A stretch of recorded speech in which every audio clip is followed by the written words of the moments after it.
learned that when deciding if a source is suitable to use, that you should do 3 readings.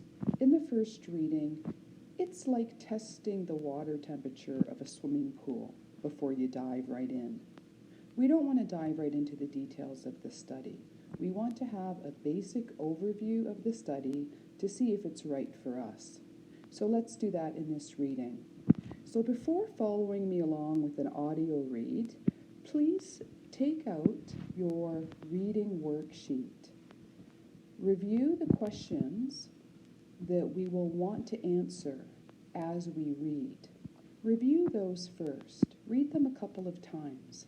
It's much better to read actively, knowing that we have specific questions in mind that we want answers to. Then, come back and read the title, the abstract, and then go all the way to the end, to the conclusion. Read it by yourself a couple of times.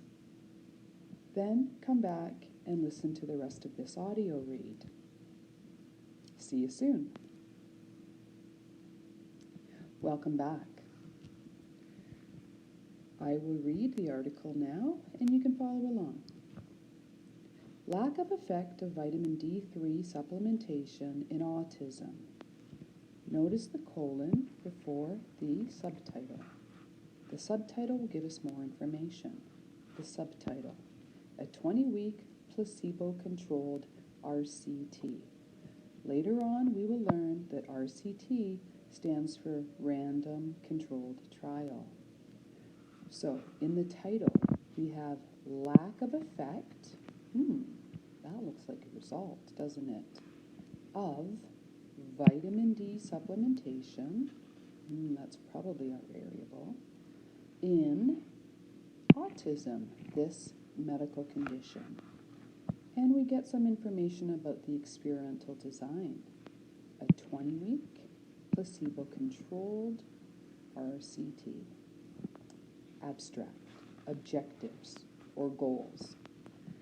Data suggest a potential role for vitamin D in autism spectrum disorder, the acronym ASD.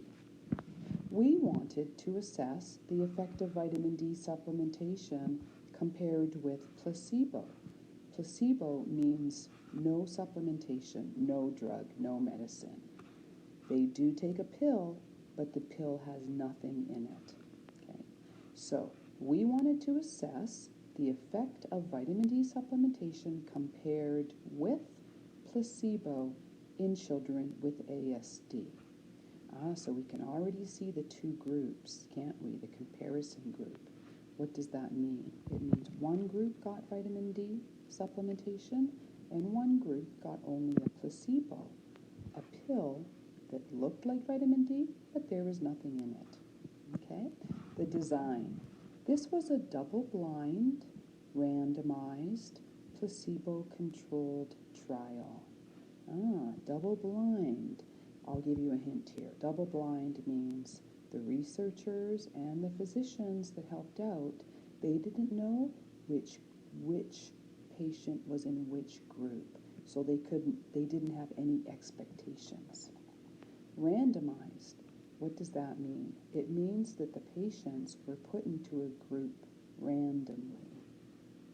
The setting, a pediatric, which means child, outpatient center at high latitude. That means very far north on the globe.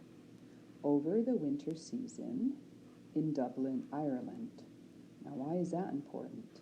High latitude up north in winter means it's very dark. And when the sun's not out, that means there's not a lot of natural vitamin D coming from the sun. Okay, the patients. 42 children with ASD. The intervention. What was the intervention or the variable? It was 2,000 IU, international units, of vitamin D supplementation or the placebo, which means it looked like a vitamin pill, but it was probably just sugar or something. How often? Daily for 20 weeks. The main outcome measures. Assessments were completed at baseline, that means the start of the experiment, and after 20 weeks of supplementation. The primary outcome, or the main effect, was the stereotypical subscale from the Aberrant Behavioral Checklist, an ABC checklist. Secondary or another exploratory outcomes included additional subscales. That means additional tests from the ABC. What are they? This comma will tell us. It will define it for us. They were the Social Responsiveness Scale and also Rating on the Development Disabilities Children's Global Assessment Scale. So 2 more tests done, as well as biochemical parameters of total vitamin D status, and then here's more specifically the unit. Okay, 25, and you can see the HD. Okay, so what does that mean? It means the actual amount of vitamin D in the biochemistry or in the patient, probably some lab work here. Okay, also immunity and systematic inflammation. So, to review that, it often takes 2 or 3 times to read the methods section to have a great understanding of it. But already we can see who was being studied, where they were being studied, what the variable was, which was the vitamin D supplementation or not, and we can see the measures that were used.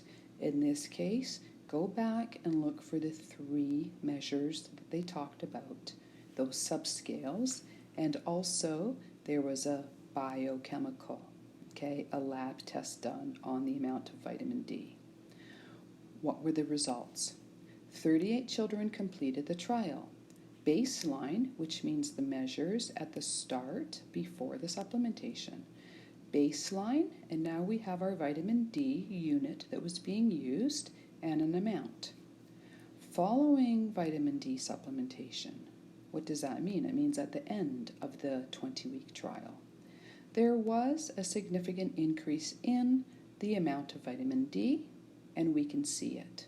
The units are given to us, how much.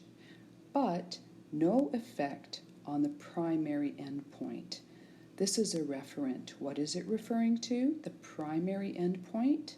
We have to come back up here, okay? The primary endpoint, like the primary outcome, was one of those subscales of behavior. So repeating back where we were here, but no effect on the primary endpoint, no effect on the behavior subscale. However, there was an improvement in self-care on one of the scales. In contrast, okay, so now who was that about? The control group or the experimental group? There was. Well, this is saying that vitamin D produced the effect. No effect on the primary endpoint. However, there was some improvement on one of the subscales. Okay, in contrast, which means now we will compare it to no vitamin D, or the placebo group, which was the control group.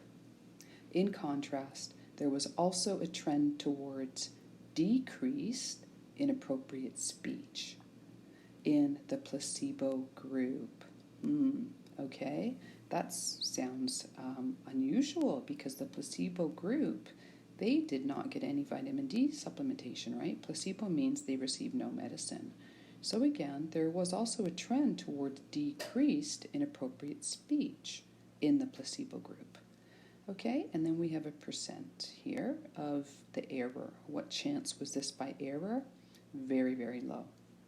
The conclusion: vitamin D supplementation had no effect on the primary outcome, which was the main behavioral subscale, which was the Aberrant Behavioral Checklist, or the ABC.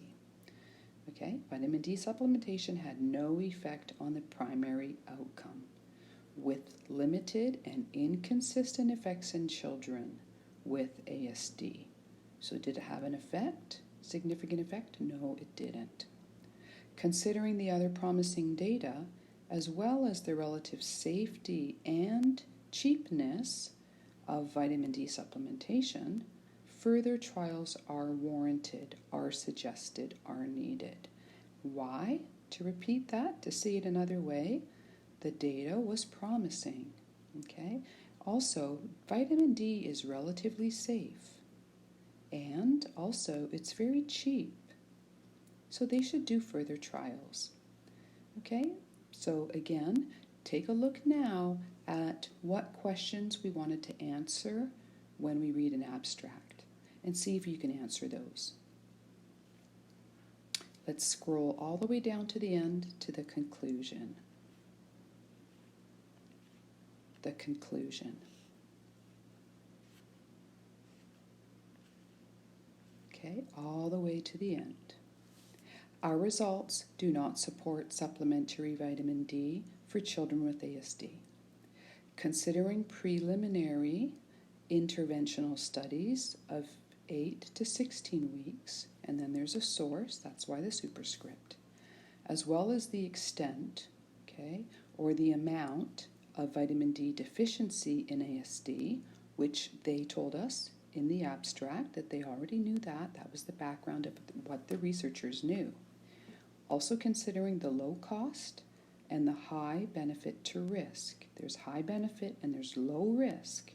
High benefit to risk ratio of vitamin D supplementation, larger and preferably longer trials, longer than 20 weeks, perhaps focusing on primary prevention and on younger children, as well as relevant mechanisms and optimal, ideal dose, amount, and duration of supplementation, okay, and then the vitamin D levels, the biochemical, with autism spectrum disorder are warranted, are needed. So what is that saying? Longer trials that focus on preventing. Maybe they could prevent ASD, okay, and or younger children, okay, as well as maybe they need to adjust the dose, how much is given. Right now they gave 2,000 units a day, so maybe they need to figure out what's the optimal, the ideal dose, duration, how long. Right now they did 20 weeks, okay, so they're saying further trials where we vary the dose and the duration is what we are recommending. That is what the researchers said. Okay, now go back and see if you can take notes on this first reading using the Cornell structure that you've been taught.